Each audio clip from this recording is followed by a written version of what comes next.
Welcome back, ladies and gentlemen. Oh man, Game 5 is upon us. I hope you got your bee woo woos on during the break. But oh man. Now, if we go back to predictions, this is leading right into my prediction. Unfortunately for TJ, he went very bold and ambitious with the 3-0 from Polar Ace. I'm still faithful that Polar Ace can close this out, but 100 Thieves definitely have the momentum here. Cubby, I know you're giving me the eyes look right now. All right, Cubby. You can tell Three me 200 how it's Thieves. about to be played out in Game 5. I've got 3 200 Thieves. All the momentum on my side, Rafa. Come on. But in the reality, it's really been a pleasure watching these last two games because the first two games were kind of the 100 Thieves Next got blown out of the water. But these last two games, I feel like each team has played very well. And it's just been 100 Thieves Next really getting the better of Polar Ace. And I feel like having this Orn pick and splitting the map early has been a big part of it. Yeah, the early game had a lot of picks on both sides. We're seeing both teams with these really fed assassins popping out. Busio on the LeBlanc, NXI on the Kazakhs, and it really was anyone's game as far as the early game went there because these two assassins were getting all these kills. And especially as like a marksman in those games, if you're up against a really fed assassin, ooh, that is just super, super scary. And I'm sure that everyone was feeling the heat from Busio and NXI respectively.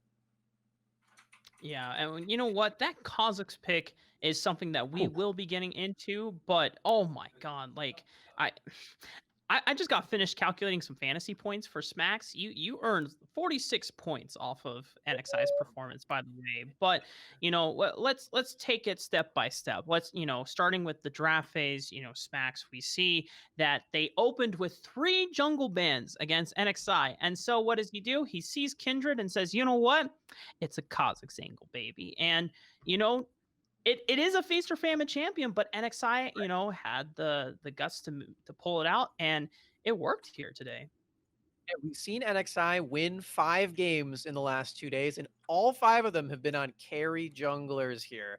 I I really want to drill this home that he can play all of these carry junglers, and if they put him on these champions, he's going to look a whole lot more comfortable. Like Cubby said, the whole team of 100 Next has looked much more like they've come into their own in the last 2 games. As for Polar Ace, they still look like they're fighting in the games they're losing. I would say all 4 games have looked pretty solid from Polar Ace, but it's really just been 100 Next stepping up in the last 2, and a lot of that is because NXI is on carry junglers and Fallen Bandit's on his Orn. yeah. And I love the team comp that 100 Thieves Next had to actually play Kazakhs there, right? Because you have Orn, who has really good CC and setup for the Kazakhs, can split up fights.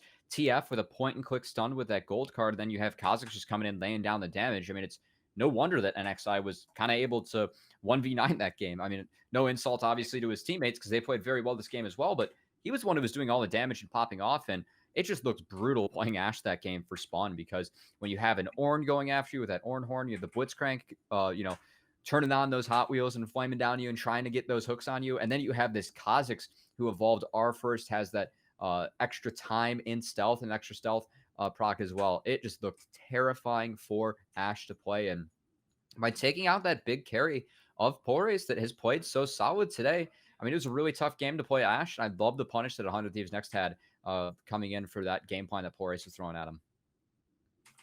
Yeah, let's start from that around the 6-minute mark. There is a huge brawl, a bunch of teleports coming in all over the Yeah. place because I think this is where the game really just exploded.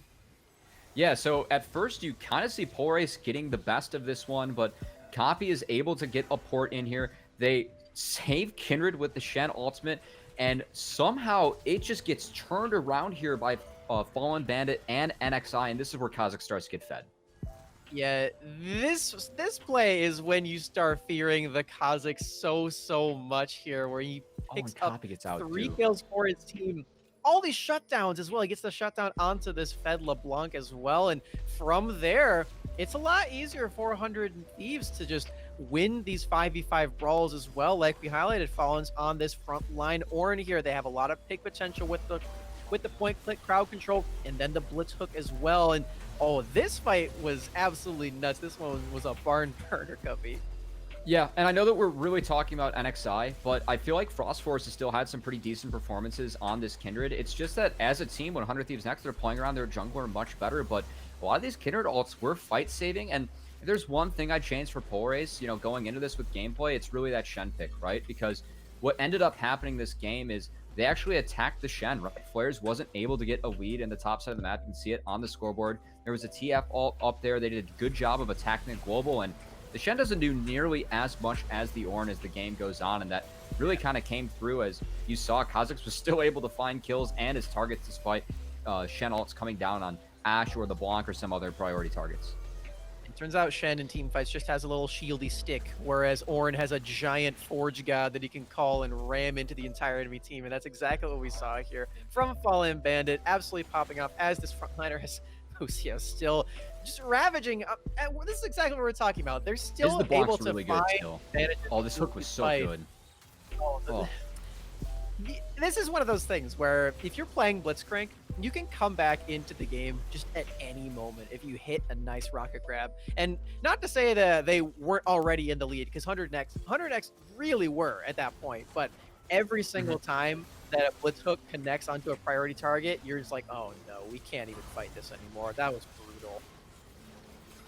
And not this isn't the biggest factor here, but can we talk about the RNG for Dragons this game being it was an Infernal Soul map, and even though that I don't think 100 Thieves claimed it or needed Infernal Soul to win the game, but the fact that they were able to pick up 3 Infernal Dragons after the first 2 going over to the way of Polar Ace, it just increased and accelerated the Kha'Zix's damage even further. I mean, for those that don't know, Kha'Zix received a massive buff on last patch, not even this patch, it was last one, where an extra 20% bonus damage to his isolated Q, and in terms of the AD ratio, and so that has just sent his damage numbers and his breakpoints through the roof in terms of when he can just start one-shotting people, and we saw that here, and it's, when you get 3 Infernal Dragons on top of it, I mean, it definitely helps a lot when it comes to closing out the game. But now we are poised here on Game 5, match point, not just for Polar Ace, but now for 100 Thieves, who just had to claw their way after a grueling 2 losses at the beginning of this series. 100 Thieves with the momentum on their side. Emotionally, they must be feeling, all right, you know what? We've got this. We've proved our way that we can take these guys on.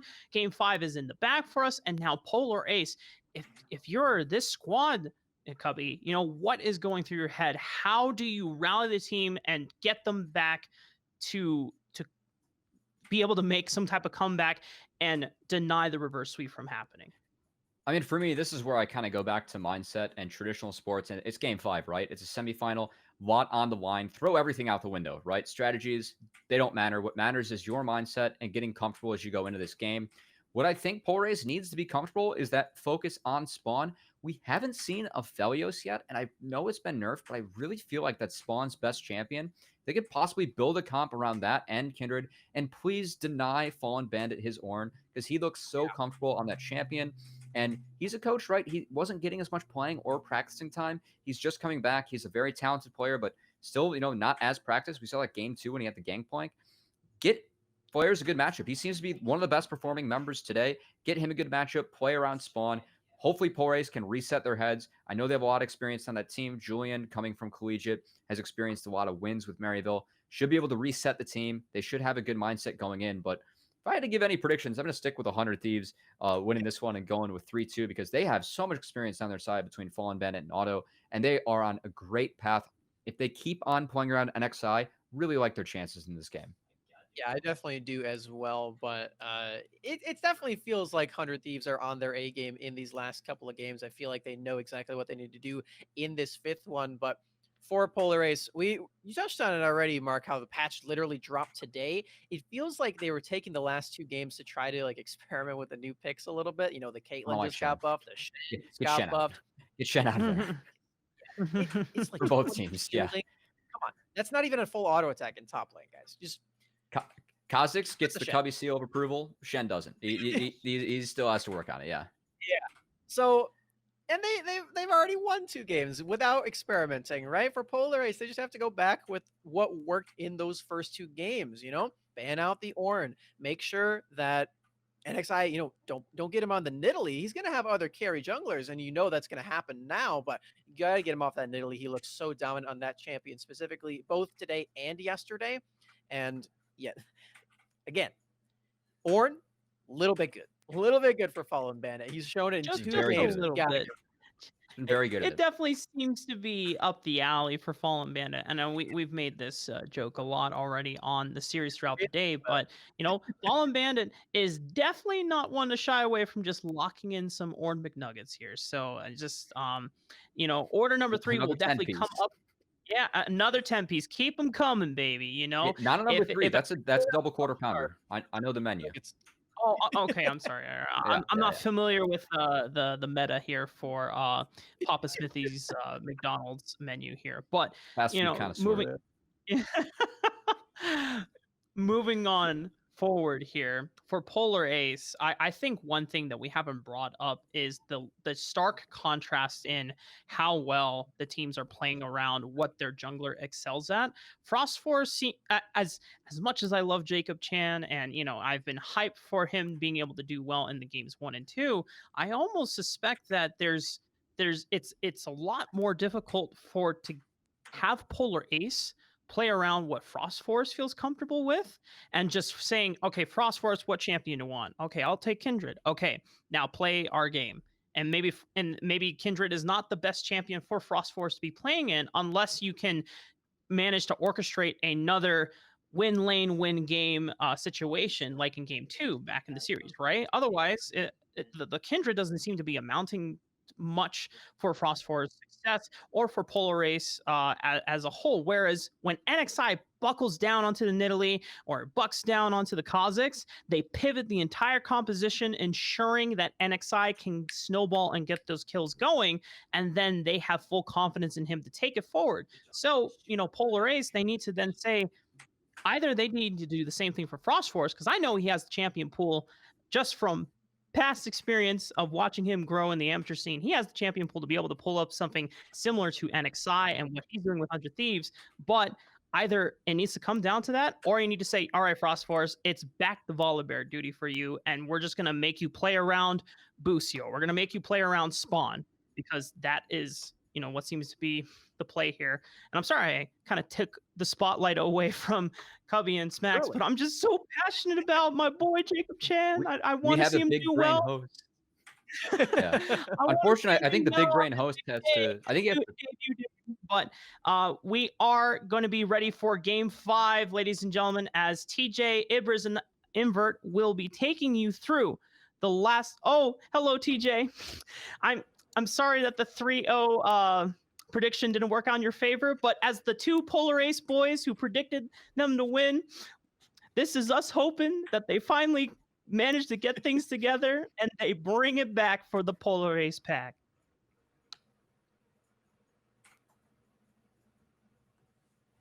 No. I can't hear TJ. TJ, unmute. TJ. It's okay. I was gonna mock his mug choice. Cadbury Flake is a fine chocolate, but not a good mug choice. But hey, anyway. All right, let's look at this draft invert while we wait for I found it. host / We're PvP to come back. There he is. We're good. Just Look saying. at me, multi-role talent. Alright. You left flexing into the Rafa host role. hanging. You left Rafa hanging. Well, he was all alone Rafa in was his trying to Polar bring me Ace in on Phantom. something. I didn't feel comfortable because he was like pulling me into the Polar Ice gang. And sure, I might be wearing blue because I believed in Polar Ice. I might have started with a 3-0. But he's, bringing me down with his tense energy. It's game 5. It's time to relax. It's time to look at a draft, take some They sips of banned tea, have a Ornn. good time. We need a safe blind pick top banned laner. Ornn. Let's go. It's And canon. Actually, Jace, a traditional counter to Kennen, is also up. So we'll see if Flair's and up. Flair likes Jay. You can also play Aurelia into it if you want to play Aurelia top, just for the memes. Yes. But this was actually really confusing to me because the Ari actually got banned in the, I believe, quarterfinals against this team. It was banned. Maybe in it was one of the games Game in 1 of this as series. well. Yeah, okay. It all blends into one, if I'm honest with you. All right. So many bans against the mid of Polar Ace in the past, and honestly, his LeBlanc has been one of those. It looked somewhat good last game, almost kept this team in the in game 4. So why not? We are flying through a draft. I think it's worth noting that we do again have the Ashe for spawn, given how successful that was during that last game. We also get the LeBlanc for Busio again, but Volibear duty is here, as the desk would say in Vert. Yeah, Volibear, LeBlanc, very strong mid jungle if it does go jungle. Combo, you have hard CC that can easily let you land the chain and get a couple of quick kills. It's really, really easy to pull that off. I think the bans for Polar Ace are pretty interesting too. I didn't find that the TF was doing that well, but maybe it was just a team fight issue and the way the TF could play the side lanes instead of the lane phase. And then banning the Syndra for the LeBlanc wants to make the lane phase a little more stable again. Honestly, with Zoe already banned out, LeBlanc and Syndra are like the other two members of that trifecta of mid lane assassin control mages. So taking one away while you lock in one for yourself, pretty standard. Of note was that Orianna made it through pick ban, but yeah, Galio is pretty spooky. At least in Galio, probably the most potent 2v2 in the game right now. Yeah, so we have that incredibly potent mobile 2v2. I want to also call out that this Lee Sin is NXI's most played character this season. I was taking a look at his stats because we don't really have pro-level stats for him just yet. And obviously, he's known for that Nidalee one trick. He's great on that Nidalee. But when it comes time to grind solo queue, it's all Lee Sin all the way. And this is the first time he's even had the opportunity to get it this series because they're so busy batting away the rest of his pool.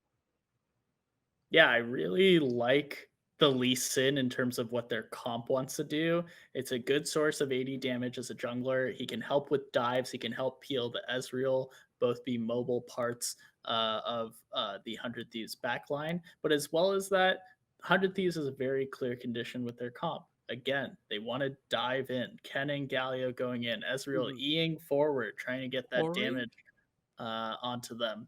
And then... But look at top lane. Oh, is it Ori or is it Galio? You might go Leon. No. I'm thinking, does this Galio go support and then you lock Ori, or do you just take support here? Yeah, okay. Blitz is also back. Okay, sorry, so I Auto's back on the Blitz. I want to talk about this Camille in the top lane, Ibras, because it's back. Flares has a huge carry, no more Shen duty, and he's playing into a Kennen. How do you feel about that? So basically, Camille, late game hyper carry, that's why you pick her into Ornn for the free scaling. Kennen also pretty free unless he smacks you around level 1 with Doran's Blade, so his adaptive forces AD and he can just whittle you down with some auto attacks. But if you play the lane intelligently enough, as Flares has, prone to do so far this series, Camille can outlast that, outscale, and just go for free-for-all crazy all-ins. I think the Kennen is going to be easier to play than the Ornn in this matchup. Obviously, being ranged helps a lot, but if you go the Gunblade Kennen build, there's also an opportunity to really dominate the lane and make it hard for Flares to play his lane out properly. Of course, the 1-3-1 on the side of Polar Ace is so strong. They have the Ashe just clearing the mid lane, and then they have Camille and LeBlanc on the sides. The one thing you do have to worry about is, of course, that there's globals on the side of 100 Thieves. You have Ezreal ult, which is a bit lower impact, but Galio is going to be really important. If the Galio ult can come down on a side lane, the 1-3-1 plan for Polar Ace might be not worth it. Yeah. We started this series 2-0 for Polar Ace. We are all the way back at a 2-2 tie. Find your best silverware chat and scrape it. We're on game 5. I have to ask both my analysts. You've seen the draft. We'll start with you, Ibras. Which way does the best of 5 go? Who wins this semi-final? Based on this draft, if Polar Ace can play that 1-3-1 kind of game, they win. If 100 Thieves just mindlessly group or find a magic blitz hook, they win. That's 2 win conditions for 100 Thieves to the single one of Polar Ace. So I give it to 100 Thieves next, just based on the fact ease of execution is in their favor. I bias with you. I actually really like this Polar Ace draft in a vacuum, but it has looked like they've had a little bit of, I believe we should say, mental boom over the last 2 games. Invert, I'm going to go to you with this because you are currently sitting inside the Dignitas coaching facility. Talk me through how you would undo that, how you would get a team like Polar Race back in the game for a final game of the series. Yeah, when you play 1-3-1 comps, it's really about pushing out the side lanes. Okay, your champions, your mobile carries in Camille and LeBlanc must be able to push out the side lanes, and if they do that, they'll always be able to collapse onto whatever objective you want them to be at and find the best angle for a fight. If they're always going to be grouped up in a front to back situation, that's not where those champions thrive. That's not where they're going to work. So they need LeBlanc and Camille to push out their lanes and then do something. If they try to do something before that, they're just going to fail. And your hard prediction, Invert. The camera cut away, but I was going to put on my new glasses, my 100 glasses. You know how people wear those 2020 Happy New Year glasses? I got it. Mine are it says 100 on them, so I'm going to stick to my prediction. I do like the ease of execution on 100 Thieves side. I do think they will pull it out. You can wear them when we come back if your prediction is right. It is time. Game 5 of our semi-final. Thousands of dollars on the line. Of course, SGC points as well. And what do these two teams do? Go for opposite invades. Yep, just reading each other like a book here. Yep, pretty much just 5 people bot, 5 people top. 2 hook champions, it's all good there. And actually, still going to have a huge commitment from 100 Thieves next because they do read. They say, look, they're not in the spot side jungle, so they are more than likely in our top side because typically you just see the Polar Ace comp play defensively. And if they're not there, they're almost definitely invading you. One thing to really note about the traded sides is where the wards went. In the case of 100 Thieves, they actually got a very good ward to spot a level 2 gank, but beyond that, there was no wards on the side of Polar Ace, so they don't get any information out of that invade. They might get information that Kennen was leashing, but that's about it. To be fair, if you get level 2 ganked by a Volibear, I think you've misplayed. But, yeah. I wanted to say I like this pressure from Auto. They were like shoving up inside the pit, really looking for something. But it has cost them in lane to arrive a little bit late there versus the Ashe. Yeah, and the Ashe is just going to naturally push the Ezreal. Again, like the similar Ashe-Ezreal lane that we saw in the previous game, that Ezreal is just going to lose gracefully and scale very well. Busio is another matchup I think we should pay attention to there in the mid lane, Ibris, because we talked so much about Busio's LeBlanc. It looked good last game. It didn't cycle. Yeah, honestly, this LeBlanc is super volatile, as we mentioned. That mid-jungle 2v2 pretty threatening if the Volibear can get involved.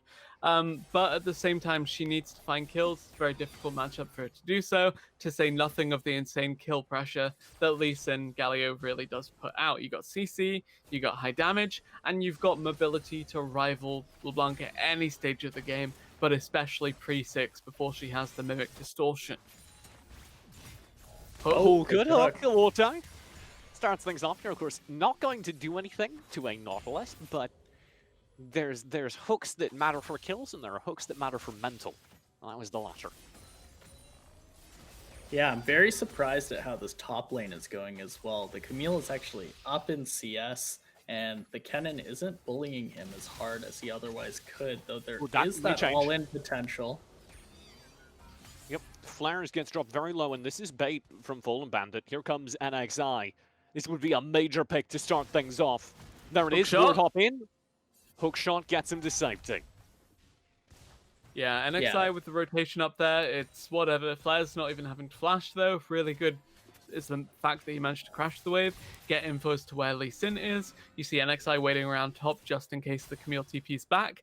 And Flares is just waiting in base for his health to regen. So, like, I know he's probably in the vicinity, so we'll wait a little bit, waste some time. But unfortunately, it's Volibear. You can't really gank so much as just continually threaten a counter gank and out skirmish the enemy jungler. So, yeah, not too much punish from Polar Ace. Just a solid setup for a counter in the mid. Volley There it ganks. is. He's Copy gonna have in that trouble. flash. Oh, He's gonna the have that- stun! Busio plays that so well. Copy will turn back into it, but he's already dead, and NXI has to ward hop over the wall. First blood to Polar Ice in the mid lane. Yeah, Yeah, Ethereal Chain to this point, a huge cooldown, so not so much they could do for the follow-up kill, plus flash on NXI means he's pretty safe. TP? Oh, the stun! Gets Just immediately chunked copies half immediately. HP. Yeah, not the greatest TP. He did just want to catch that wave, but gets chunked for it, and LeBlanc gets a free base as well, which is not good if you're the Galio side. You don't want to be giving that over. Oh my god, No he's just aftershock dead. proc. What sliver of HP? There is no aftershock, as you say. The heal will have to be blown by Spawn. Auto's just waiting on the right hook timing. Spawn could be dead here, but Auto turns around, walks away. Doesn't want to chase that. And at some point it gets dangerous. Flares in the meantime pushes underneath the turret, which is also dangerous, but nothing comes of either fight. Yeah, Nautilus, of course, W'd before that hook came through, or as it came through, so didn't have it to reset the auto for the instant aftershock proc on the passive. Didn't have time to wind one up under the tower, but here's a fight top. Copy. Yep, Fallen Bandit, Copy, and NXI all here to shut down Flares. The hookshot almost gets him to safety.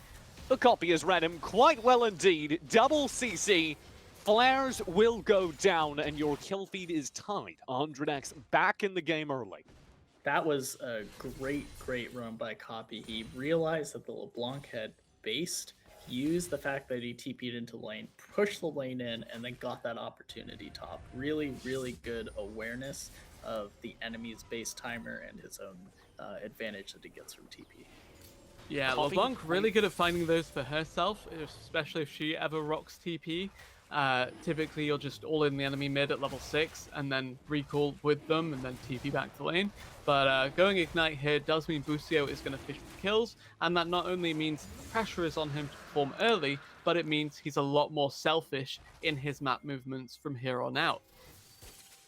Drake will be scooped up. That was Polar Ice grabbing it off the advantage they earned because everyone was busy up top. I don't know what Two Heroes doing here. He's been over-aggressive a couple of times. That was perhaps the most explicit of them. Will He go was down trying in the to- result.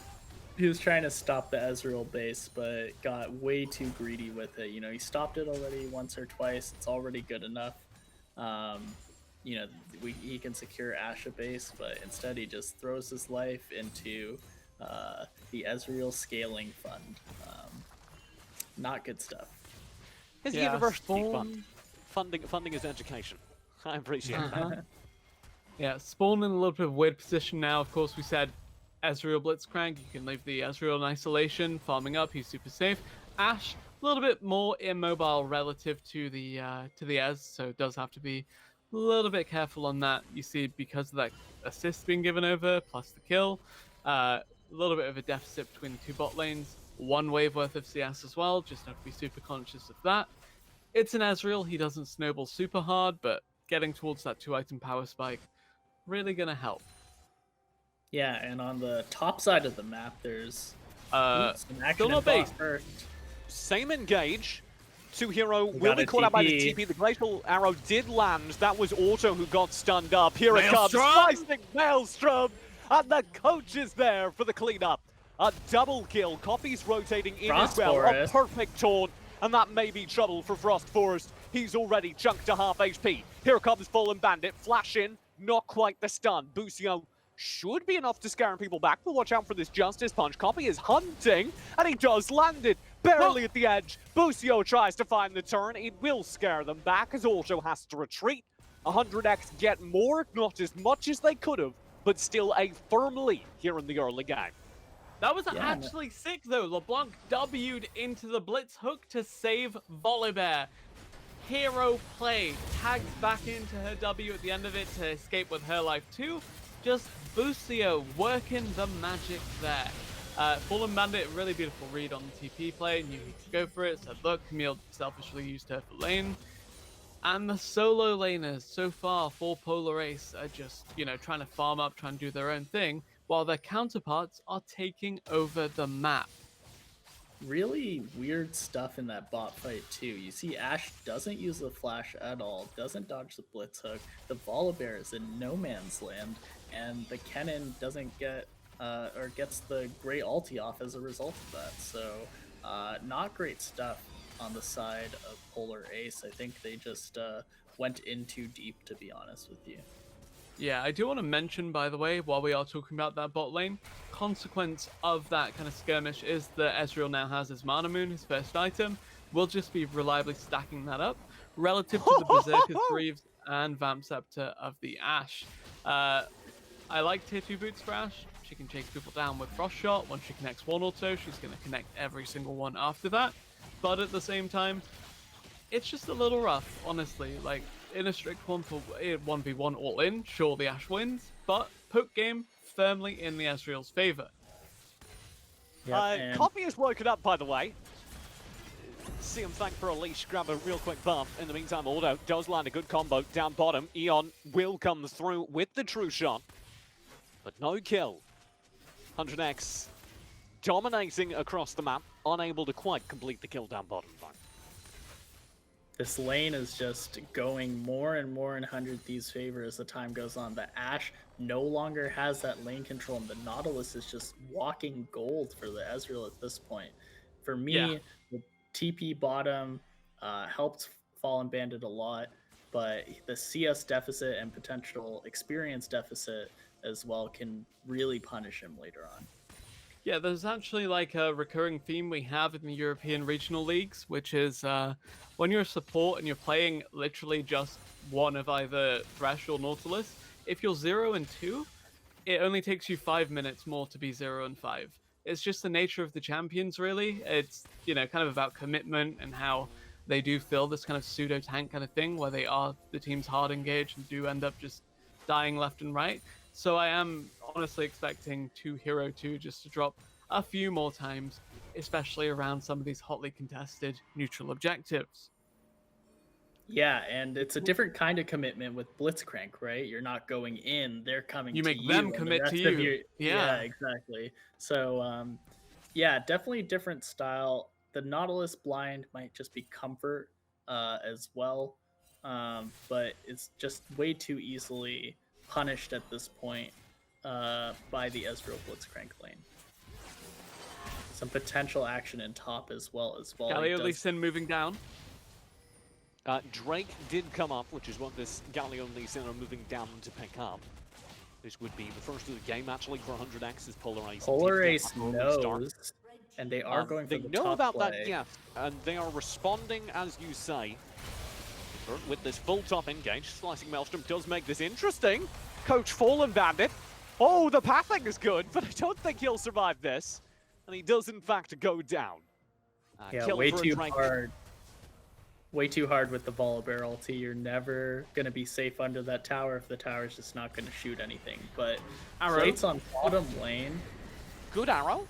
Depth charge as well. Riptile will be spawned in here. That is a dead turret. TP behind will be flares. Here's Busio as well. Oh, the ult in from Copy. Doesn't tag anyone. And Busio's just fighting Yarn in the back of this fight. He's almost got the Ezreal down. At the very least, he's out of the fight. And NXI is picked up in the meantime. That is a damn good team fight from Polar Ace, and they're looking to make it better. There's the follow-through to Auto. Flares has got the kill in his bank account. Yeah, really, really good cleanup coming through from the side of Polar Ace. They commit the TP, they commit the flank, and even though it was instigated by 100 Thieves onto that dive, it just gets traded back admirably. The Naut hard engage, the Ashe hard engage, and suddenly you're seeing what kind of picks this Polar Ace comp can really find if you give them the opportunity. 100 Thieves fumble the execution of their crazy commitment 5v5, and as a result of that, it sets a weird precedent for future fights, because unless 100 Thieves start playing this perfectly, you just get picked. Yeah, what I'm loving about this, though, is even dragons, even gold, even kills. We have a really, really competitive Game 5 on our hands. Which Don't say that, it'll go for 45 minutes. I do want to call out Busio, though, because of how well he played, although 2 Hero is suffering. You talked about the Nautilus KDs. That'll get a little bit closer to that 0-5 scoreline. 0-3. Yeah. It happens, and also because Nautilus, of course, one of the one of the supports that doesn't really feel good to hug, so he goes by himself to check for vision. Clean. Spawn's just gone. Frostforest is You know- here. He watches his teammate die, but nothing else will come from that. Naturally, he needs to get out of here. Auto's back. Yeah. Says, I got 2, I'll get a 3rd. I'm landing He hooks sent- now. We can go all day. Yeah, spent game 4 warming up. Now on the board. Now handing 100 Thieves 3 times their losses of their regular season, thanks to the 2 losses from this series. You know, Blitz does all that stuff with his right hand. What do you guys think his left hand does? Prepares to punch. Wow, TJ, that's science. He's That makes so much sense. I mean, he's just a robot. There's only He one must have some remotely sort PG of- answer to that question, Invert, and I don't appreciate you trapping me like this. We have the Using the setup power of now. math, I can tell you that 100 Thieves had an 85% win rate going into this game. Oh, yeah. Yeah, and I do want to call out 100 Thieves Next have not lost a series in the entirety of Challengers Uprising. Polarice have now taken them closer than anyone else. This game 5 will be, I guess, the decider for everything. Semifinals, knockout for the rest of the bracket, and of course that record. Yeah, and there's some really aggressive play from Neon. What? Why is he Todd? there? But Copy follows through. Auto will land the hook, and that's going to be a dead bear. Immediately afterwards, Copy is in trouble. He should be bailed out here. Flares needs to play this safe. Another TP Teleport, coming in. arrow. That's going to be Fallen Bandit joining the fight. As Copy goes into stasis, it's another pickup. Maelstrom. Flares gone. A slaughter in the jungle. There's Coach Fallen Bandit. And 100 Thieves next. Clean up Polarice. Quadra Yeah, really. kill for NXI on his most played champion. It's not his signature, it's not his one trick, but it is something he can play. 7-1 Kha'Zix in the previous game. 7-1 at a similar timestamp here on the Lee Sin. And it's like it's a flashback to 100 Thieves 100 Thieves Next losses earlier in the day, where they just had their AD carry bot lane while the rest of the team hard commits elsewhere on the map. This time around, it's too much of a commitment coming through from Polarice. What an incredible Right. situation. They turned it chain- around completely. The Oh. chain of engages necessary for NXI to just keep that fight stalled is insane on that replay. Yeah, and I think he played that really well. He got the kick on the ball bear for the extra tower shot. He made sure to W the Galio and Alright. stay away from the Camille hookshot range. Oh, Oh! again! Again! The second time this series! He are not Why? like Cross that time, to be Forest, fair. where? And it was Cross Ocean Forest, again. where is it? But why? How? Oh, man. Did he smite this time? I think he did. No, he no. smited the Krug in He did protest. not. I see. Yeah. Now they're going to get mid-prior with this Herald. Cool. I don't think they actually needed to Herald to get mid-prior, but sure, why not? And suddenly this Polarice comp that needed to get ahead and play the 1-3-1.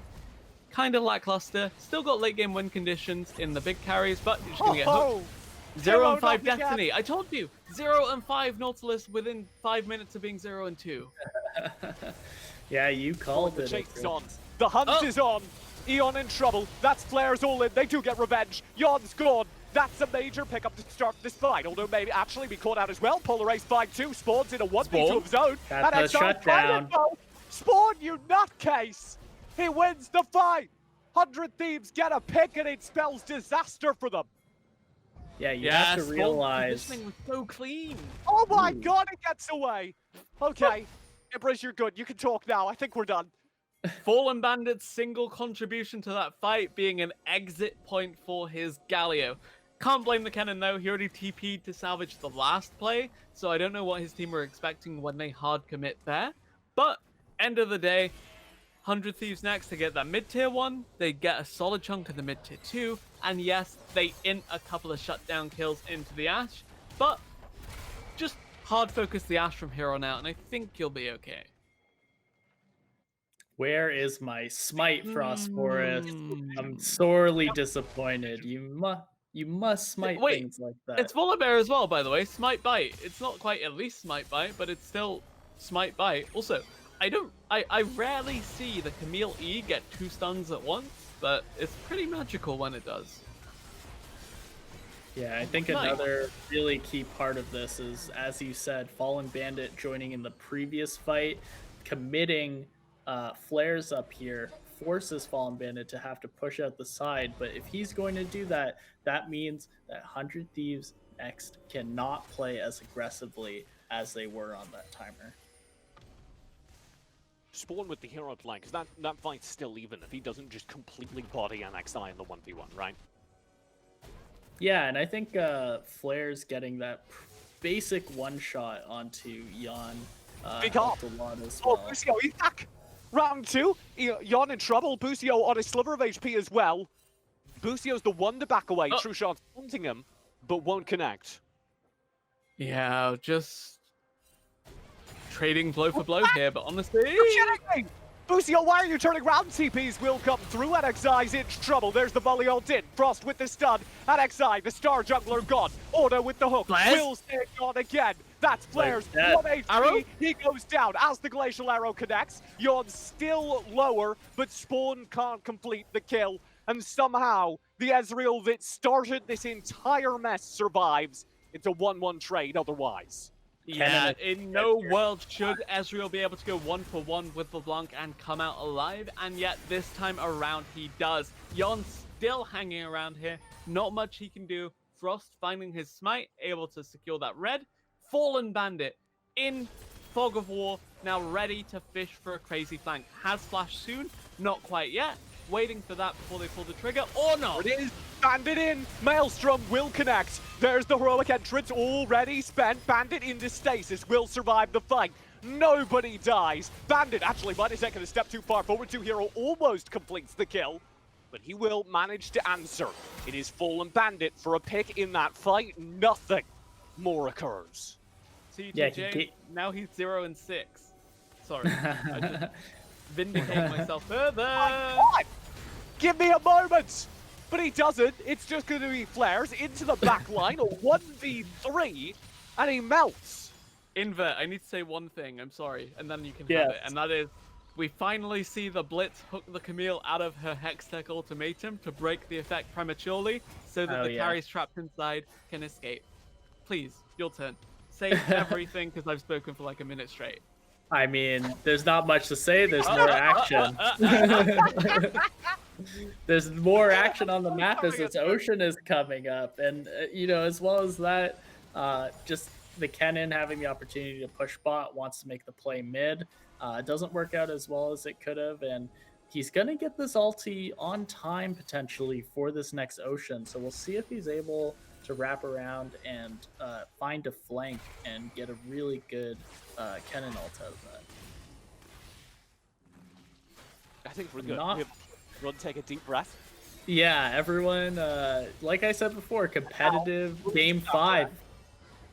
Because the fight's continuing here in game 5. The taunt did land. 2heroes in trouble again. NXI will go in to complete the kill, and he does. He's left low. Will survive. A double kill somehow to NXI as he completes the fight with a fadeaway. And 100 Thieves next have another 2 kills. This ocean's in the bag. There to Soul Point.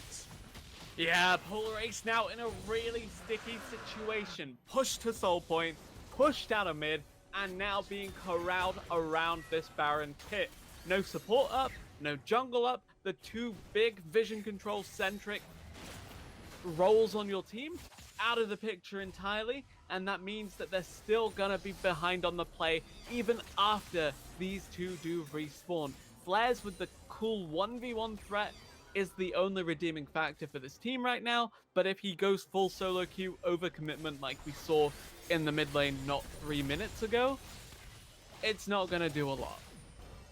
Yeah, and you have to ask why Nautilus is pathing like that as well. He has the opportunity He to had no hook wards mid. to place even. Like, why is he there? Yeah, you know, he has the opportunity to hook that mid tier 1, try to do something about it, and instead luckily Flares flashed us out on Okay. that one. All right. Yeah. Yeah. Continue. It's okay. But instead, he doesn't get the reset off in time for that dragon. He doesn't have wards, and he takes a poor path, and definitely puts his team in a sticky situation because of it. He's now 0-7-1, blind Nautilus pick. Doesn't seem to be doing a lot, and this is what happened last time too when they picked the Nautilus. The Blitzcrank just ended up being way more impactful. This seems really greedy because 100 Thieves only have 2 full-time jungler positions. Like, what? Stop making more good junglers. I don't understand. Just spread them out to the rest of the league. Spread them out to the rest of the league. There's nothing wrong with that. We could use a little more NA talent. Genuinely do want to just comment on the fact that, yeah, you mentioned the Blitzcrank has been such a catalyst to a lot of the plays. Felt like he was fairly glued to bot lane for a good amount of the first 15 minutes and then started forcing on roams. And honestly, I like that. Every time the lane swap came through, he found a kill. And then, yeah, since then, just been finding cool picks around objectives, using that pressure to set up subsequent vision control or even start the objective. And yeah, team lives and dies by Blitzcrank. Yeah, it's Lee Sin that picks up the kills, but still think also has been having game of the series so far for him and really instilling a lot of faith that maybe this roster isn't dead, even though they lost their primary carry threats. Yeah, and even in this game, like the lane phase was so controlled by the Blitzcrank. He was always threatening Hook. But I really have to hand it off to NXI, and Yon overall, just being able to pick up their play from the previous the first 2 Clarence, games. your wave is all gone. Slicing Maelstrom will come through. for it. Flares can backstack ultimatum. Fallen Bandit just chases down the kill. Flares survives and Fallen has to hit the fadeaway, but he does. Another kill to the coach. The coach difference. I don't believe it, Ibris. He had his hourglass as well, so I think if the hook shot had come through at the end, he would have just hourglassed that, had his old man coach fingers been able to press that quick enough. But, yeah, end of the day, just Flares overcommitting, greeting, getting a little bit desperate here, feels really goddamn bad for Polar Ace here if they do lose it, getting reverse swept, absolute heartbreaker. I was going to throw some shade to you, Invert. I was going to be like, Invert knows all about that one, but A, I don't know if you do, and B, that would just be mean. But if you have any insight you want to offer, I've a minute to this ocean. It is Ocean Soul. There is a TP coming down. Probably to find a flank. NXI is being caught out. Auto, caught out. NXI in the meantime is battling. Auto will be the first to fall. Copies in stasis. Will flash away underneath the turret. Polar Ace. Tower Still disabled. going. The arrow did hit. Copies gone as well. Oh my lord. Polar Ace are back in this. Right as the crucial break comes up. Right as the Baron is available. It is 3 kills. Back to the underdogs in blue. Let's see if the coach can pull out one more miracle play to drag his team across the finish line. Would be something else if Brock Forrest doesn't press his smite for the 50th time. take Ocean Soul. They're going to take Ocean Soul, wave clear for the next 3 minutes, and laugh at Polar Ace. This is Polar the Ace. big immediate investment from the side of Polar Ace. It They needs must to pay off walk for them. down. They must walk down straight to this ocean. They cannot base at They all. have to win Ocean. And they know it. Polar Ace headed that way directly. Still got Respawns will be 2 here. seconds. You have one Yeah. more There will be a time, fight. possibly to decide the game. Have to start it now. Have to find a pick on Lee Sin. Look have at to Kennan's flank. Look at Kennan's flank.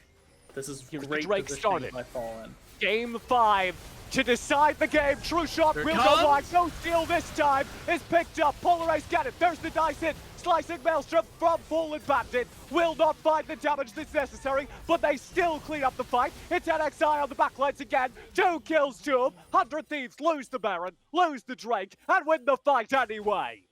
Regardless of the way that fight panned out, though, it is Polar Ace that make the comeback team fight to start it. It is Polar Ace that get the comeback Baron to cement that. And it is Polar Ace that deny the Ocean Soul to seal the deal. Back in the, not driving seat, but at least still in the car. Polar Ace looking They're to make hanging it in the back. competitive here. Exactly that, TJ. They're desperately, yeah, they're in the backseat. Occasionally reaching forward to help. I don't know. They're backseat gaming right now. That's Zero what they're 8 Ultima's doing. doing work here, by the way. Keeping Lee Sin out of the pit. God bless. Flashing to get last hit by a melee auto attack that followed. I love it. Yeah, very unfortunate stuff.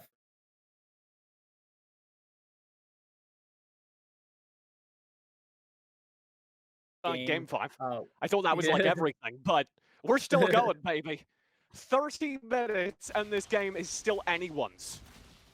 yeah, I do think it is a little favored towards 100 Thieves. They just have to survive this Baron push. They might lose tier 2s, but I doubt they'll lose an inhibitor off of this. If they do, then something has probably gone terribly wrong. Honestly, looking at Polar Race, try and funnel as much gold off of this Baron buff as possible into the Ashe, so she hopefully has IE in 3 minutes when you will be contesting that next Ocean Drake fight. Did we just zoom in quite a bit and then randomly pan to yeah, okay. I was a little bit confused. We're getting you in the game, Empress. I am Smell in the game. these characters. My brain is hit. You know, I've woken up now because this fight is happening. Fallen Bandit! All the way into this fight, he will have the stunts. That's a huge play. He interstates the next second. Heroes trying to pull out the front of this fight. Frost Force and everyone else is bailed. Spawn's already dead. This could be a disaster for Polar Ace. And I think it is. It's only Frost Forest left. 100 Thieves next to survive the Baron. And they are back in control of this game right afterwards. I don't know what they were. Maelstrom Proto Belt entrance. Yeah, I don't know. Sorry, that came into my mind and I was like, gotta say it. Gotta summarize that. I don't know what they were thinking there. They wanted to tower dive off the tier 2, but they already had the mid push. It was really easy to just use the Volibear to zone the Kennen off of the wave and use the numbers advantage and make sure that no one was flanking. Instead, they don't do that. They get Kennen ulted into Galio ult for free, and they just waste their Baron. I think it was really sloppy on the side of Polar Ace. They know that their win condition has nothing to do with grouping into Kennen and Galio. So why are they doing it? This is to be fair, at the same time, I think it is quite tempting to bring LeBlanc to group anyway when she is your only Baron buff. But yeah, as you correctly said, just don't 5v5 against 5v5 comp. Even if you hard commit and do manage to chunk the Kennen like this, he has Hourglass. He has a way out. And that is just a really, really rough scenario to be in, especially when you consider, looking at the way that panned out, NVI and Copy pretty much just killed the entire carry threat of Polar Ace by themselves. Yeah, pretty much. And if you look at the gold, what items they have, Lee Sin, Death Stance, and GA, and has a stopwatch, and Fallen Bandit is level 16, has that rank 3 ultimate, is about to hit the Death Cap power spike as well as we get into another Ocean Soul point. 1 minute possibly left in the entire game in the series, in the semi-final that has gone all 5 games. Polar Ace need to stop 100 Thieves from completing the Ocean Soul. They also need to worry about that Baron that's about to spawn at the top side of the map. And 100 Thieves must also worry about this Camille split push. She does have TP, but she can threaten to end the game if they're stalled way too long on this Ocean. Hold on to your hats, chat. We are getting into the final fight. Man, 20 seconds. On this yeah, I was gonna say, there's a timer. Busio on the flank. Busio's having none of it. Yeah, okay, fine. Will be scared away. This is all about the mid shove now. 100 Thieves are just trying to gain enough zone that this is an easy tag. TJ. The great... Oh. Sorry. Just gonna say, Kennen cannot hold Camille anymore. So this is also a timer for 100 Thieves next. Yeah, Fallen the Camille... ready to be in. I want to watch Copy here, though. He gets called Great out. throw. Always faces is the Glacial Arrow. Drake will go to 100x. That is the Ocean Soul. Players is behind them. Get away with what they can, but NXI goes back in. Spawns instantly gone. Heroic entrance will be blown. That stalls up Flares. A double kill to NXI. The hero of this game gets 3 in the fight that may decide it all. Polar Ace are all but aced around the final Drake. taking down key members of Polar Ace one by one. Bucio's alive, Hero's still alive, but what are they gonna do? Not a lot. Ocean Soul, Baron Threat, everything in favor of 100 Thieves next after the near miracle comeback. Ooh, And I don't know well. how that went wide, but it did. And, well, Bucio's out. Winds of War is such a weird spell, man. Oh Genuine. my god, he'll like this. He'll win this. God, he has to play that thing. This is, and watch NXI in this fight. I want to point Great out that was the Danyas. 17th kill for the rookie. The rookie on his second ever tournament series with 100 Thieves next has gotten 17 kills in the game 5. Yeah, great After insight. a 15 kill to- game 4, by the way. Whew, great insight from him to know the angle to assassinate the Ashe. Keeps his stopwatch, keeps his GA, and for me, this game is all but over, barring any sort of Camille split push shenanigans. I thought you were going to say great insight, TJ, saying that the guy with 17 kills was having a good game. You know, I like, can he's read I the know he's a scoreboard. play-by-play, but yeah, he's still got something in the old wheelhouse. That being said, though, yeah, pretty difficult uphill struggle from here. They're saying, you said it yourself, Camille only win condition at this point. Pressure her, don't even need to hard commit for a kill. Just ignore her, fish for a pick. Hard engage, do your thing. Honestly, it's all good. Maybe don't ignore her, because like Fiora, you blink and suddenly your base is gone. But yeah, not a bad situation for 100 Thieves next to be in. And, well, Polar Ace, the pressure is on. Yeah, and if I'm looking at the other side of this bracket, Lucio? Nope. Okay. Eh. This is it. The push for game. 100 Thieves next.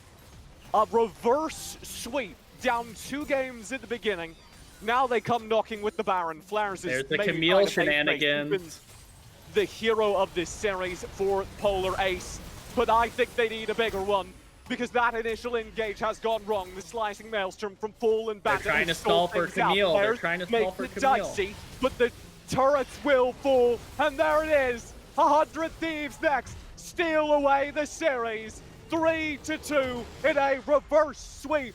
The comeback all the way from the bottom. And they are going to the grand finals of Challengers Uprising. Down to the wire. 100 Thieves next. Backs against the wall. Turn it around. Last possible minute. Largely off of that new jungler.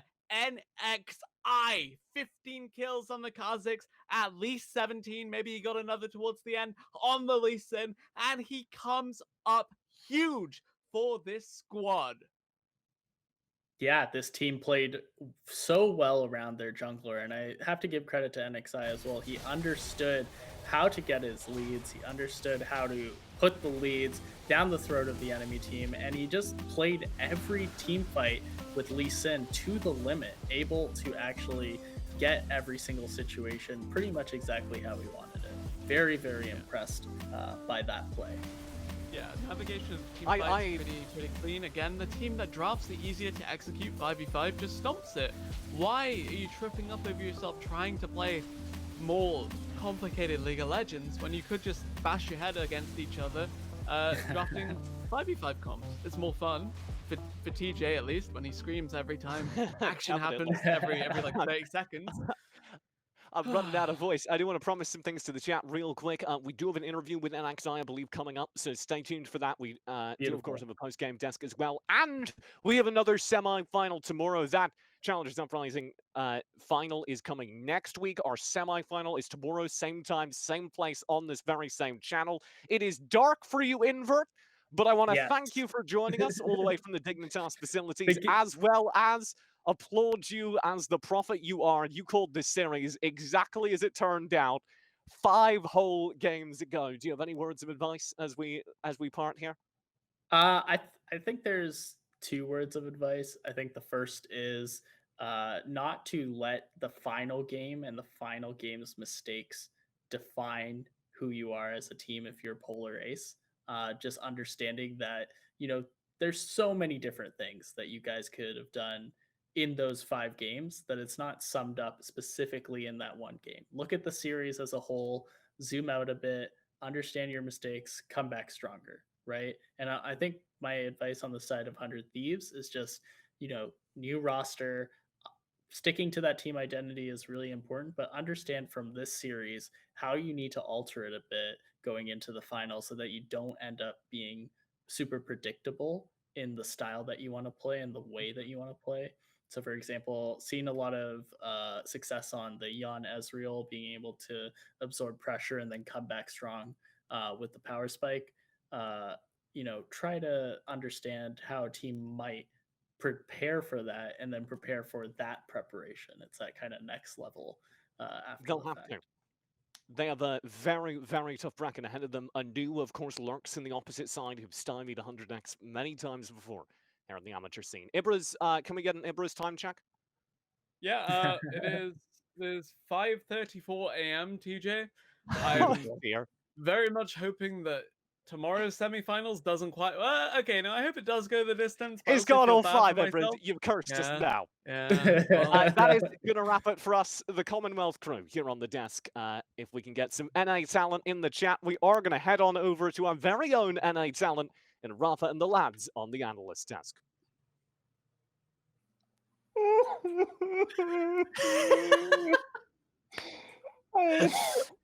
Mark, it's The pain of being wrong. I hyped them and I cursed them. Poor Rafa. I guess I'm just gonna have to host this segment as Rafa's getting over his own emotional distress and bias.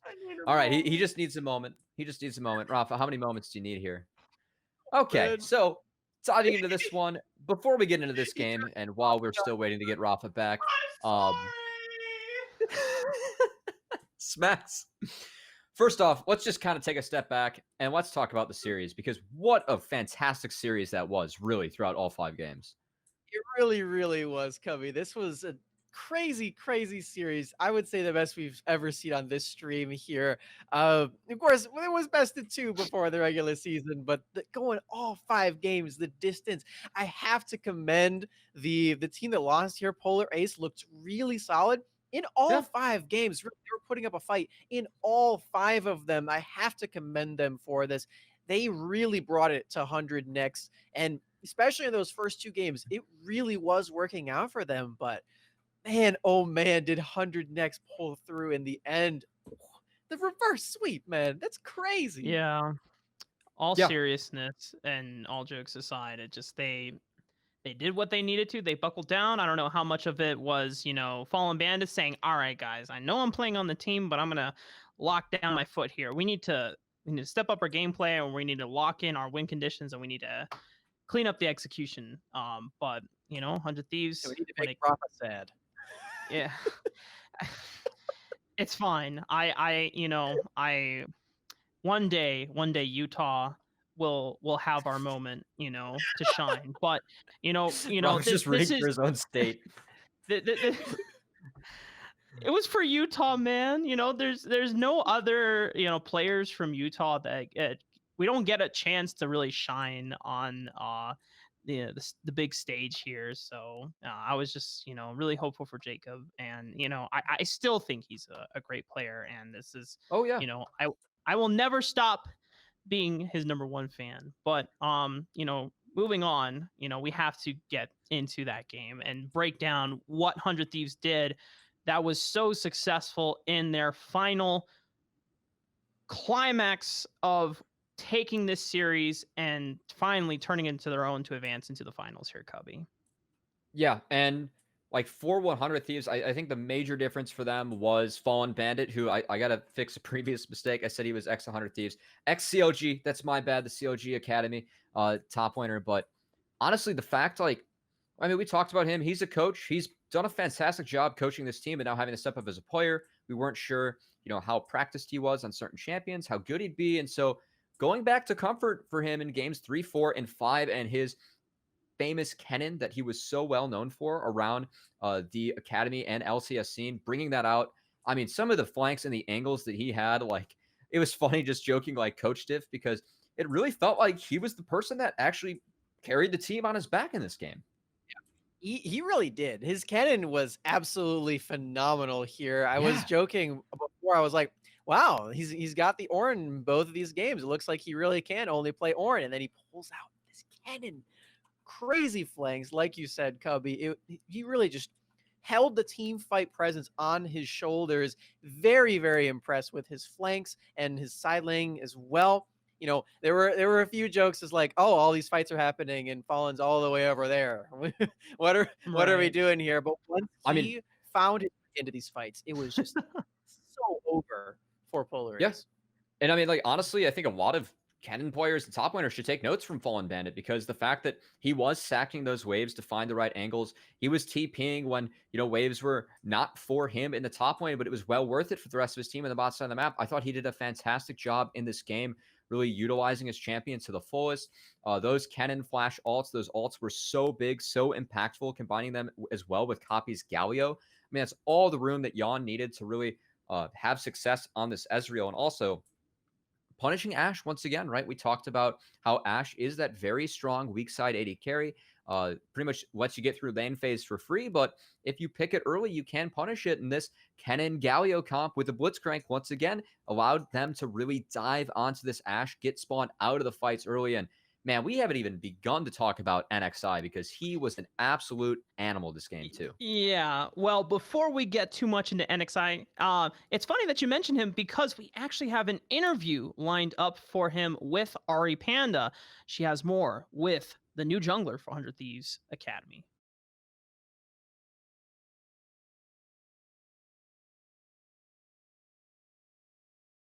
And So I'm really here with good. NXI from the jungler from 100 Thieves next. NXI, thank you so much for joining me this evening, and congratulations on your 2-3 reverse sweep win over Polar Ace. Want to ask you a couple questions about the game. So, game 1 and 2.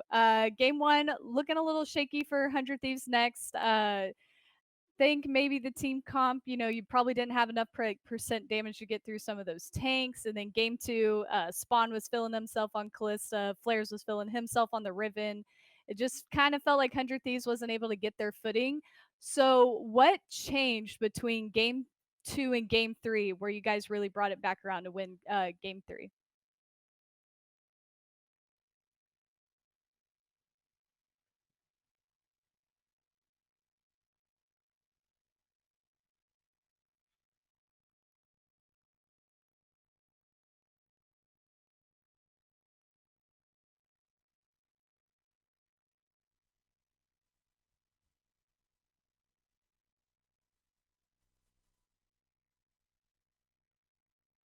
Okay.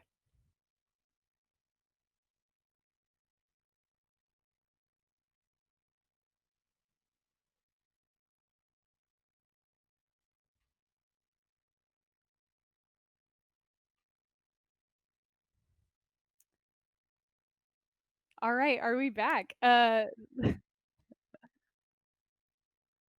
right, Rafa, we're going to fix a couple things real fast. So if you guys wouldn't mind taking it back on the analyst desk here for a moment.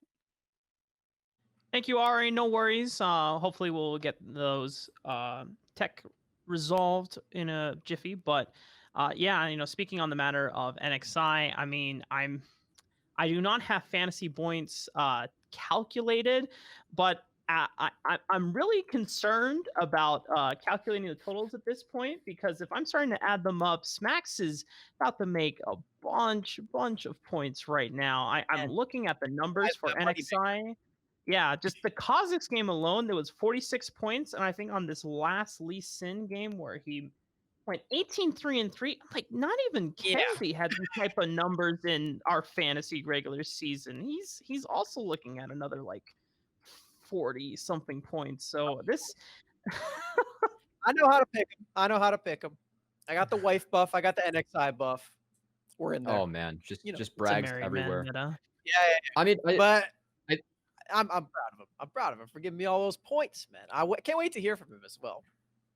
yeah, and it was fun, because obviously, like, these are some very bloody games, but it was cool to just kind of see the teams. And I talked about, like, heading into game 5, how a lot of things go out the window in terms of mentality. It's about making sure that you can take the game, get the momentum on your side. And I was a little bit nervous with 100 Thieves next, because usually, like, when I would go into game 5s as a coach, I'd try to ensure that depending on the team, but for most of my teams, like we had a little bit of late game scaling because most teams are a little bit more cautious when it comes to game 5 in terms of like how you execute a strategy or like, hey guys, like if we have this scaling, it's if they don't make a play, like some teams get cold feet when it's game, they get a little nervous. And that was not the case at all for 100 Thieves Next, right? They took the cannon, they took the Galio, they said, we're going to press R and fight you guys and win. And they did that to a lot of success. And it was kind of fun seeing them brawl it out. And on the side of Pole Race, if there's one thing that I would have changed, it really would have been the fact that you had this very fed Camille. Just get Camille on a side lane. Don't fight team fight team. Players could have done so much work in that side lane, and instead they kept on opting in to fight this Galio, to fight this Kennen, and eventually they just got ripped to shreds in the end. Right. And we will actually get a chance to get an insider look of how well that mentality was being maintained for this 100 Thieves squad, as I believe our interview with Ari and NXI should be ready this time around. All right. NXI, are you there? Hi, hello. Perfect. I hear you now. Welcome Okay. again. Congratulations on your 3-2 victory over Polaris here in the Challengers Uprising semifinals, day 1. So I asked you a little bit about how did your mentality change between games 2 and games 3?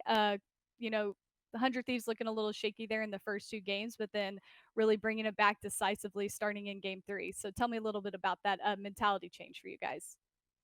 I think games 1 and 2, we were like all over the place. Our communication wasn't there. We weren't playing toward our comp strengths and stuff, and like I didn't ever really feel like I could control the jungle, and I didn't really like that. So like come game 3, we kept spirits high. Fallen Bandit, our coach, told us, like don't tilt, we got this. We're the better team. Let's reverse sweep it. And I just like told him I just wanted to be vocal because I was just really unhappy just playing the way we did first 2 games. So I was just like, I just wanted to like pick my comfort champions and then ask my team to play around me. And then I asked them to like, just trust me to like carry once I get that lead and stuff. And that's how we'll win games. And after the Nidalee game, I think enemy team started getting pressured. And then, we just kept playing like that. Like my team, it was a team gap, honestly. Like they just kept playing for me and stuff. So I could carry. So shout out to them. All right. Confidence coming out there with the team gap. Yeah, definitely, especially in game 4, it was a pretty decisive victory for 100 Thieves Next. And then game 5 was actually such a banger. Like it was so back and forth there. It was really cool to see Fallen Bandit on the Kinnan pick. So what are some of your expectations finishing out for the finals? Are you expecting to see a new esports in the finals, or are you expecting to see the Dark Horse Frostfire? I don't really know like who we're playing against. Like I don't like really know any of that. I just kind of got thrown into this. So, but hopefully, like like Kenvi and Tenacity carried them throughout the whole year. So hopefully, I don't let the team down, and I can like like help them carry it, or like just help them like get through grand finals and everything and win it all. So they don't feel like all their work this past year was like diminished or anything because of unlucky circumstances. And I will say from watching all 5 of those games, you are definitely not the anchor on your team. And I think you had a really strong showing today and made a name for yourself here in the amateur scene. So that's all I have. Thank you so much. And again, congratulations on your 3-2 victory against Polar Ace here in the Challengers Uprising semifinals. So we're going to send it back to the analyst desk. Rafa, take it away. Thanks again, Ari and NXI, for the wonderful interview. Congratulations again to him and the rest of the 100 Thieves squad.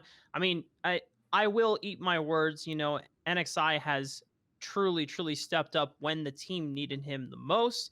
The first 2 games, obviously, when we were looking at the one sample size in the series being against Radiance from last night's series over in Upsurge Esports, we were thinking, oh, okay, we'll have to see how he does in an extended best of 5 and more games to show. But with every single game that comes out, even in their losses, NXI was never seeming to be the reason why they were playing, not doing well in the losses, right? NXI, even on the Gragas into that Kindred matchup, despite it being an early game losing matchup, he was still finding picks. He got the shutdown on the spawn when they caught him out, even though it didn't really amount to a victory. I mean, just NXI has just been on top of everything. And I have to say, huge props to to the entire 100 Thieves team, coaching staff, and infrastructure for being able to scout NXI and have him slotted up before graduating Kenvi and Tenacity up into Academy, because I think with just a few more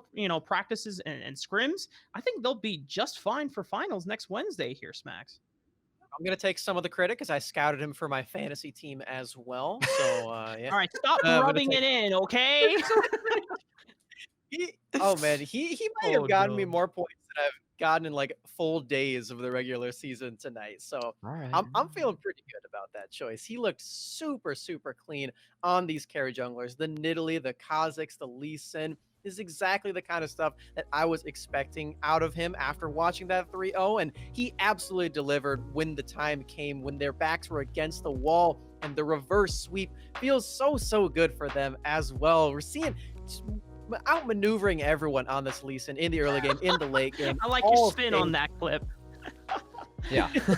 He ends up getting out, and I liked what he said in the interview about that that game 3 kind of mentality change coming in, because we saw that, right? Like, he mentioned that they didn't feel like they had enough control in the jungle, and what do we see game 3? They pick Nidalee. They pick a great comp where Nidalee can chain spears with some CC, and they invade level 1, and they have Fallen Bandit burn TP to get back to lane, and they give him control right off the bat. And hey, NXI, he cashed in on that. So like, props to him on stepping up, and props to the team of a 100 Thieves Next for really making that pay off as well, because it wasn't just his performance. Yes, he played very well, but that was a full team effort to make sure that he got ahead and that the team could have a lot of success. All right. Now we can talk about the coach Fallen Bandit, because this TP was the first of many that was so good in this game 5 that had so many fights going through. Yeah, we didn't have as much faith in him on our fantasy as well. None of us chose the Boomer in the top lane here, but boy did he deliver when the time needed him to on this Kennen. I was very impressed. Like I said, I was worried. I was like, well, he looked really good on the Ornn. We'll see if he can do it when the Ornn is banned, and he looked so clean. Every single team fight, it felt that he was there. Something was going to go horribly wrong for Polar Ace, and it happened time and time again across this entire game. Yeah, I mean, It's absolutely stunning stuff. Yeah, this game was so back and forth and like so fun to watch. We were just having a blast, like, as fans sitting here. Like, we're supposed to gather clips, like prep talking points, and I think we didn't do that until Ocean Soul was taken, because we were just having a blast watching how bloody this game 5 got. And I mean, props to, ultimately it was 100 Thieves Next in the end who ended up coming out on top, but it was a team effort, and coming back from a reverse sweep, that's a tough feat for any team to accomplish, and they managed to do it with a brand new roster and a coach playing in the top lane. So it really says a lot about this team, this squad, and NXI stepping up, but also the members who are returning and how they played in this series as well. Yeah, we got to see the supportive members of Copy and Auto really step up for those team fights as well. Fallen Bandit wouldn't be able to stay alive and stun everyone up on this Kennen had it not been for Copy's giant ultimates or Auto's nice hooks either. So that's not a knock on the rest of 100 Thieves Next. They still are doing their part, and their part looked really solid in the old roster. It still looks really solid in this new one. I'm really excited to see more gameplay out of these guys, especially seeing that NXI can start to fill the shoes of Kenvi. A lot of props to Kenvi for making it up to Academy, but for the next roster, you really do still need that carry jungler. But we just saw it on the screen. Jan snipes another Ocean Drake. He did that twice in this series on Ezreal. That's absurd. That's a tilter. Yeah. And even though 100 Thieves Next, like, they won this game, Polar Ace, they put up a good fight. I mean, here you saw them burn their flash and to lock down the Ezreal in the Camille cage, and they end up finding a kill. They ended up taking a Baron at one point after they won a dragon fight that we'll see coming up here too. They put up a really good fight, but honestly, like, my one big gripe for them was the fact that why wasn't Flares in a side lane, and also Julian had himself a rough game in this one. I feel like he really struggled on this Nautilus. I think at one point he was 0-7-1 and really just didn't have an impact on the game compared to what Otto did on his best champion Blitzcrank, which really came through in this one. It really did. We're seeing all these hooks and all the highlight moments and everything, and this wasn't the only game that he got it either. Very impressed with him, and we were talking about it off camera as well. just with his growth as a support player has been very, very impressive to see. I know Cubby and I are both support players in our own right, and we've been very impressed with it as well. Of course, he was a bot laner before, so you do have to have some semblance of an idea of how that role is played if you're playing it at an academy or LCS level, which Otto was, but we've been very impressed. And he's definitely looked really solid in other games, but these past 3 that they just won were something else as well. Look at him. He's even getting the kills on the flares right there with the punches. Yeah, I know that like game 4, his Blitzcrank wasn't quite as on point, but he also hit the hook that won the game on the Kindred that we talked about. But yeah, I mean, I know that we were thinking about like, you know, as a community handing out some like some fun awards and a couple serious ones as well. And Otto's #1 on my list for most improved player in SGC. I mean, yes, this guy, he's been around the scene for a while as an AD carry, but role swapping to support, he has made so many strides improving his play. And it's been really fun to see him improve this much because, you know, with the old roster, he was the reason they were so dominant, the fact that he was able to step up his play so much. But it's good to see him continue that with this roster as well as Fallen Bandit Coach getting the solo kill there too. Good to see him pulling that out. This game gets even crazier too, because like now is like when we start to get into these like big fights, and Fallen Bandit, he went off in this entire game as Kennen. He was the one really setting things up for this Lee Sin to come in and just kind of play janitor. Yeah, he really did. But speaking of playing janitor, we have to mention as well Busio on this LeBlanc. You know, this is his second game picking it in this series. He was desperately trying to keep his team back in the game, as we're seeing even in that clip when everything is going awry around him, still finding solo picks onto Yon there. So Busio's LeBlanc has been something to behold, not just in this series, but in the quarterfinal as well. Been very impressed with him. He's only 16 years old. I'm sure we're going to be seeing more of him as the scouting ground circuit continues on forward, but it is unfortunate that he is knocked out alongside Polar Ace, and we're not going to be seeing them in the finals, but a lot of props to 100 Next for beating a team like Polar Ace, who came to this series swinging for sure. Yeah, and I mean, it was tough for both teams. They're incorporating new junglers, and Honor Thieves Next, they just managed to get the better of this one and did it in style too with a reverse sweep. Never a bad way to, you know, really wrap up a series, and should be good learning for them, you know, getting the maximum amount of games with this new roster, trying to figure everything out as they have to prep for the finals of Cup and also the finals of UPL too, which they're both going to play next week on Tuesday and Wednesday. Absolutely. With this semifinals coming to a close, 100 Thieves Next. It was a back and forth, very grueling match, but the reverse sweep came into their favor. They will be advancing on to the grand finals, where they will be awaiting the victor for a new Esports and Frostfire. And, you know, we thought tomorrow was going to be the very interesting series up until the roster change, because, you know, with the old roster from 100 Thieves Next, we thought it was going to be a blowout, but then this, you know, this series truly delivered. It's going to be hard to get any sleep tonight between any of us here over at Challengers Uprising, because we've got another banger series coming in tomorrow, and we can't even begin to talk about it. And that's why we're going to be saving it for, of course, tomorrow's broadcast and pre-show. But one more thing as we are winding down for the day, I have finally calculated all the fantasy point totals as you guys were, you know, going over that final game. And, you know, the moment of truth, I will begin with myself. I earned 188.22 points. Cubby earned 201.6 points. And Smacks earned 237.8 points. Everything got closer. Everything did get closer. And you know what? Despite all these huge point gains, the point totals, I believe, are still coming out to 914.7 for myself, 912.22 for Smacks. Yeah, and Cubby is 863. So despite me gaining the least amount of points, I am still, and I'm still somewhat ahead. Now, Smacks, you're only like 2 points behind me now. So, and maybe this is the place where you and Cubby want to be, because you have closed in on the gap. Cubby, I see you're shaking your pencil, so progress was made, but it's still really looking like I have to make a TikTok. It's not good. I'm worried about that. No one wants to see that. I don't You know know, what? man. It sounds pretty Maybe fun. it's technical for me, right? Because I get an earlier pick than you tomorrow, and I'm only behind 2 points. So Big that brain. feels pretty good for me, I guess. So I Yeah. think I can make up the difference. Only 2 points. You know, I want to see Mark in a TikTok. That's going to be great. It is going to be very close as we make our final fantasy draft for tomorrow.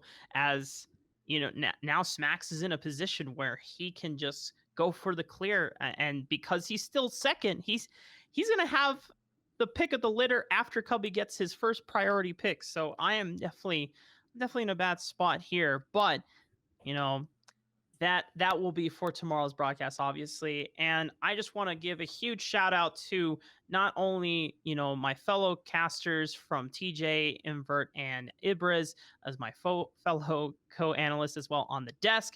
I want to give a huge shout out to all the broadcast staff over at Esports Stadium Arlington. Yeah. As if I don't know if there's possible to get one more pan over the stadium, because this was truly a blast to be able to use their equipment and get all these really cool shots. They've been Behind the scenes, incredible.